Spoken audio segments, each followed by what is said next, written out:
What is going on, guys? Welcome to Greggles TV Daily, your source for daily tech news. Make sure you subscribe so you know what's going on in the world of tech. How is everyone doing? I hope you're having a fantastic day. Again, it's a very slow tech news day, but we get some really good questions. So we're going to go with the questions today, hopefully give you some information or some guidance on your tech journey. Your question of the day, though, will be, what is kind of exciting you about anything to do with tech? Let me know in the comments down below if it's like a specific phone, if it's a specific technology like VR. I know one of the things I'm most looking forward to is Meta's, which is owned by Google, Meta in the VR universe. They have a thing, I think, coming up this week actually, and they're going to announce potentially new products, new games, new features, things like that. I'm looking forward to that. That excites me probably. What's probably one of the most exciting things in tech right now for me personally is virtual reality. But let me know about you guys in the comments down below. Without further ado, let's jump into our first question. Comes from Bo Knows, who says, do you find that you open and close your fold a lot? If so, have you noticed wear from it? So I don't know if you saw my video, Bo, but I did a video about my Galaxy Z Fold 3 being scratched or having stretch marks in the middle where the indentation is of the display. And yes, so I wouldn't say I open and close it. I mean, I do open and close it a fair amount of time, and I mostly have it open to the big screen. But is it, and you could probably say, yeah, it is probably wear and tear on that middle seam in the middle.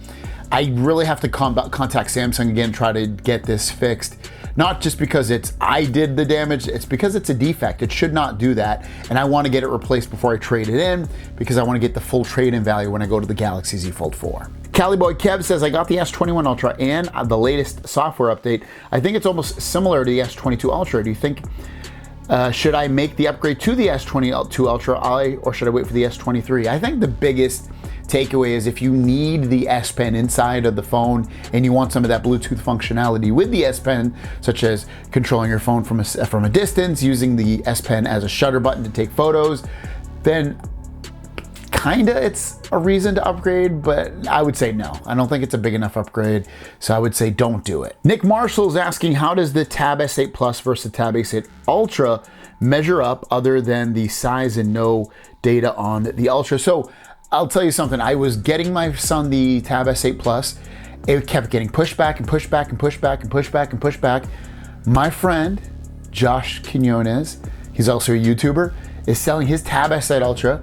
I bought it from him, and I'm like, for a great deal. So I'm gonna give my son that. It's a little bit too big for my son, but he'll grow into it. And so I can't tell you, oh, you know what, the Tab S8 Plus is so much better, or it's just a great difference. The way I look at it is this, you know, if the Tab S8 Ultra is humongous, and I love it because it's humongous, but I can also see why it's a little unattractive because it's humongous. So I think if you are fine with, if you want something that's a little bit smaller, then yeah, get the Tab S8 Plus. Otherwise, there's a benefit to getting the Tab S8 Ultra because you could potentially get 16 gigs of RAM and 512 gigs of storage all internally. So that might be another reason to upgrade to that. Shelly Saunders says, what is the best of the Samsung phones? Not the Fold, I have that one, and the Apple phone. I bought the Z Fold because of your reviews, and I'm looking for an upgrade now. Question 2, out of Samsung and Apple phone, what would you recommend? Thank you. What is the best of the Samsung phones? S22 Ultra. That's easy. I mean, like, I don't personally think, I mean, I do think that in a way. For myself, I love the Z Fold 3, but you already have a Z Fold. You don't want another Fold. So I would say the S22 Ultra for the best phone on Samsung side. As for Samsung and Apple, what would I recommend? And this is all personal, I personally like the Samsung phones better because you can control them more. I like Android software better than Apple, but if you don't want to deal with potential shutter lag, go with and that's like when you take a photo of somebody and they slightly move and it comes out blurry on the Samsung phone, get an Apple phone. If you want iMessage and FaceTime, you don't want to have to download separate apps to do that kind of stuff, go with the iPhone. If you're totally in the Apple ecosystem with a MacBook and an Apple TV and a this and a that all from Apple, go with the Apple iPhone.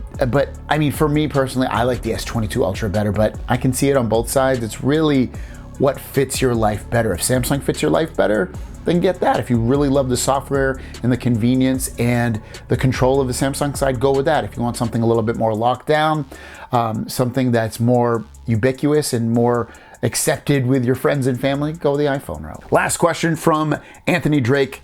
Hi Greg, quick question. My S22 Ultra was just updated and I was wondering how to open the safe mode to delete the leftover cache files. How do I open the phone's safe mode? So when you, it's not called, they don't call it safe mode, they call it recovery mode if I'm not mistaken. You gotta turn the phone off, and then if I'm not mistaken, I can, if I'm wrong, I'll put it in the comments down below. While it's turned off, press and hold the volume, I think it's down and volume button. So volume down and power button at the same time. And then once you see like these lines going across, let go. And then it should go into that recovery mode. You'll see a button that says wipe cache, or an option I should say, wipe cache.